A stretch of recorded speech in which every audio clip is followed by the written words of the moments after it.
नमस्कार, ये आकाशवाणी शिमला है। अब आप राजकुमारी चंदेल से प्रादेशिक समाचार सुनिए।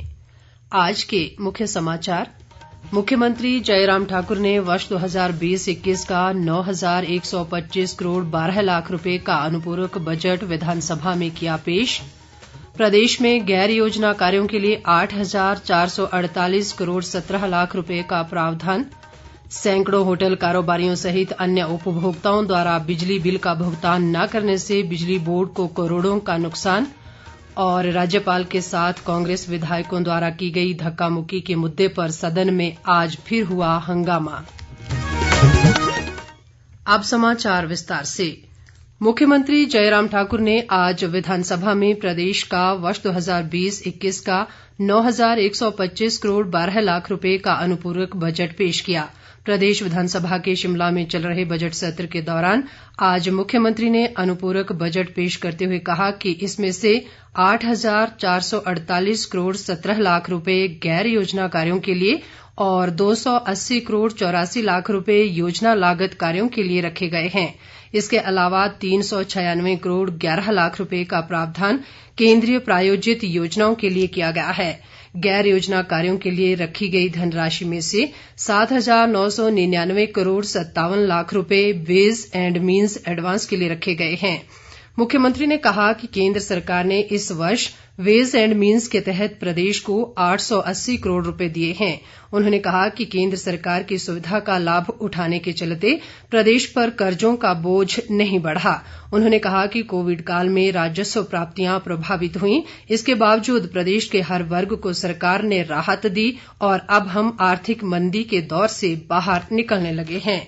मुख्यमंत्री ने बताया कि योजना स्कीमों के तहत 108 करोड़ रुपए स्वास्थ्य विभाग को भवनों के निर्माण के लिए रखे गए हैं, जबकि 86 करोड़ 74 लाख रुपए उद्यान विभाग में चल रही विश्व बैंक की उद्यान विकास परियोजना पर खर्च होंगे।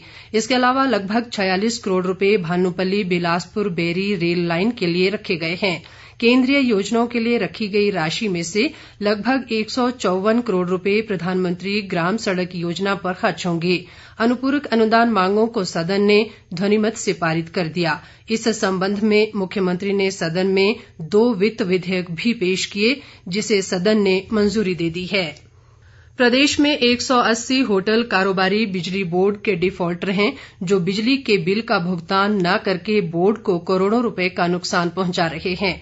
होटल कारोबारियों पर 31 जनवरी 2021 तक 424 करोड़ 34 लाख रुपए के बिलों की देनदारी लंबित है। प्रश्नकाल के दौरान आज विधायक आशा कुमारी द्वारा पूछे गए सवाल का लिखित जवाब देते हुए ऊर्जा मंत्री सुखराम चौधरी ने ये जानकारी दी।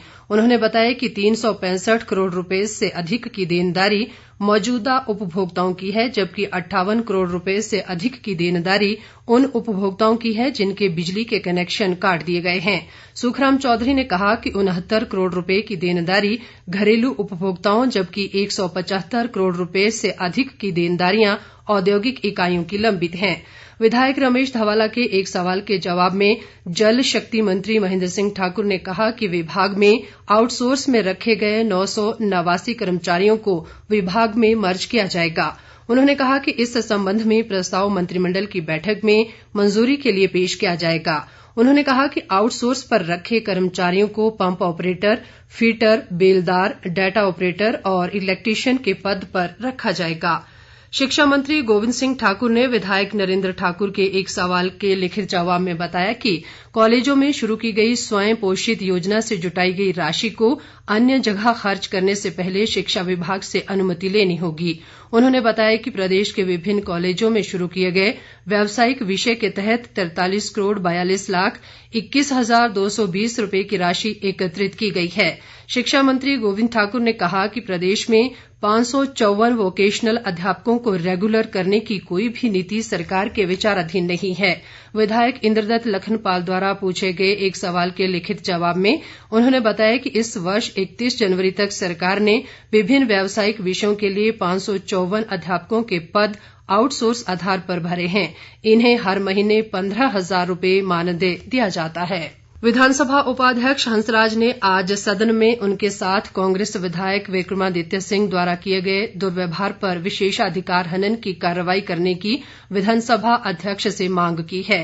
प्रश्नकाल समाप्त होने के बाद हंसराज ने पॉइंट ऑफ ऑर्डर के जरिए अपनी बात रखते हुए कहा कि सदन के भीतर उनके साथ विक्रमादित्य सिंह द्वारा किया गया व्यवहार निंदनीय है और उनके खिलाफ विशेषाधिकार हनन का मामला लाया जाए। हंसराज ने कहा कि आज जिस तरह से विक्रमादित्य सिंह ने पूरे सदन के सामने उनके साथ दुर्व्यवहार किया, इस घटना के बाद उनके जीवन को खतरा पैदा हो गया है। विधानसभा परिसर में राज्यपाल बंडारू दत्तात्रेय के साथ कांग्रेस विधायकों द्वारा की गई धक्का मुक्की के मुद्दे पर आज भी सदन में हंगामा हुआ। विपक्ष के नेता मुकेश अग्निहोत्री सहित 5 विधायकों को पूरे बजट सत्र के लिए निलंबित करने के मुद्दे को सदन की बैठक आरंभ होते ही कांग्रेस विधायक सुखविंदर सिंह सुक्खू ने पॉइंट ऑफ ऑर्डर के माध्यम से उठाया। सुक्खू ने राज्यपाल के साथ घटित घटनाक्रम के लिए सरकार को जिम्मेवार ठहराया और कांग्रेस विधायकों को निर्दोष करार देते हुए उनका निलंबन वापस करने की मांग की। सुक्खू ने यह भी कहा कि यदि सरकार कांग्रेस विधायकों का निलंबन वापस नहीं करती है तो कांग्रेस सदन नहीं चलने देगी। उन्होंने कांग्रेस विधायकों के निलंबन में पिक एंड चूज का आरोप भी लगाया। इसी मुद्दे पर कांग्रेस विधायक आशा कुमारी ने कहा कि कांग्रेस के किसी भी विधायक ने राज्यपाल के साथ धक्का मुक्की नहीं की। उन्होंने कहा कि इसकी सही तस्वीर जानने के लिए घटना के सभी वीडियो और फोटो सदन में दिखाए जाएं। इसी मुद्दे पर संसदीय कार्यमंत्री सुरेश भारद्वाज ने सरकार का पक्ष रखा और कहा कि राज्यपाल के साथ घटी घटना ने पूरे प्रदेश को शर्मसार किया है। उन्होंने सभी कांग्रेस विधायकों से राज्यपाल से बिना शर्त माफी मांगने को कहा। मुख्यमंत्री जयराम ठाकुर ने विपक्ष के आरोपों का जवाब देते हुए कहा कि कानून से ऊपर कोई नहीं है, चाहे वे विपक्ष के सदस्य हों या सरकार के। मुख्यमंत्री ने कहा कि उनके तमाम मंत्रिमंडल और विधायकों ने राजभवन जाकर राज्यपाल से माफी मांगी है और सरकार इस घटना को लेकर शर्मिंदा है। मुख्यमंत्री ने कड़े तेवर अपनाते हुए कहा कि राज्यपाल के साथ जो हुआ है वो माफी के काबिल नहीं है। विधानसभा उपाध्यक्ष हंसराज ने भी इस मुद्दे पर अपना पक्ष रखना चाहा, लेकिन विपक्षी दल कांग्रेस के विधायकों के शोरगुल और हंगामे के कारण वो अपनी बात नहीं रख सके।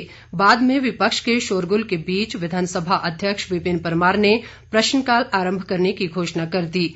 इस पर पूरा विपक्ष सदन से नारे लगाते हुए वॉकआउट कर गया। प्रदेश विधानसभा में बजट सत्र के पहले दिन राज्यपाल बंडारू दत्तात्रेय द्वारा दिए गए अभिभाषण पर सदन में आज से चर्चा आरंभ हुई।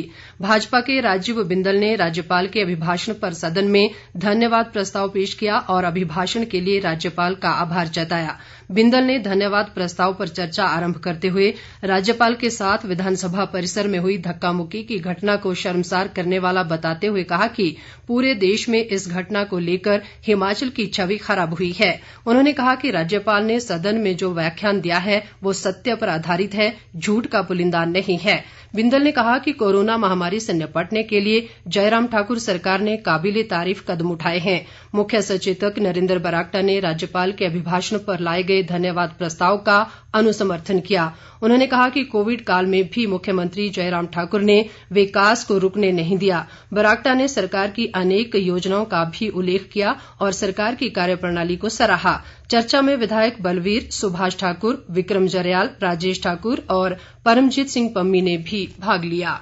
प्रदेश विधानसभा परिसर में राज्यपाल बंडारू दत्तात्रेय के साथ बजट सत्र के पहले दिन हुई घटना पर सत्ता पक्ष व विपक्ष के बीच गतिरोध जारी है। पूरे बजट सत्र के लिए निलंबित किए गए कांग्रेस के 5 विधायकों का विधानसभा परिसर में गेट के बाहर धरना आज दूसरे दिन भी जारी रहा। इस दौरान कांग्रेस के सभी विधायकों ने सत्र आरंभ होने से पहले विरोध प्रदर्शन भी किया। विपक्ष के नेता मुकेश अग्निहोत्री ने इस मौके पर पत्रकारों से अनौपचारिक बातचीत करते हुए राज्यपाल प्रकरण के लिए सरकार को जिम्मेवार ठहराया। अग्निहोत्री ने कहा कि सदन का संचालन करना सरकार की जिम्मेवारी है, लेकिन सरकार की मंशा सदन चलाने की है ही नहीं। उन्होंने आरोप लगाया कि सरकार के पास जनता के ज्वलंत मुद्दों पर कोई जवाब नहीं है। ऐसे में सरकार राज्यपाल प्रकरण की आड़ में जवाबदेही से बचना चाह रही है। इसके साथ ही ये समाचार बुलेटिन समाप्त हुआ। नमस्कार।